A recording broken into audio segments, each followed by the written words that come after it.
विशाखापट्टनम में सयाहत को फ़रोग देने की काविशें जारी हैं और शहर को एक जदीद माहौल दोस्त मंजिल के तौर पर पेश करने के लिए रियासती महकमे सयाहत जल्द ही बरकी डबल डेकर बसें मुतारफ़ कराने जा रही हैं।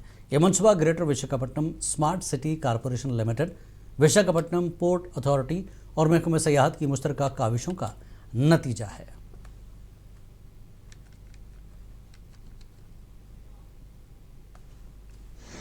In order to facilitate tourism and the tourists who are visiting Visakhapatnam, we are going to launch this hop-on hop-off facility.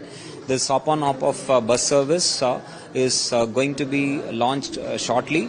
The buses required for this service, one of the buses has been donated by Honorable HRD Minister, and the other two buses we have placed order through support from Visakhapatnam Port Authority. They have come forward to donate those buses through the CSR. And through these buses, we are planning to cover close to 20 plus destinations, starting from RK Beach all the way up to Totlakonda and back. So the advantage of having a hop-on hop-off facility is that you can buy a ticket for a 24-hour window, and you can get into the bus in any of the locations, and then you can visit all these facilities without any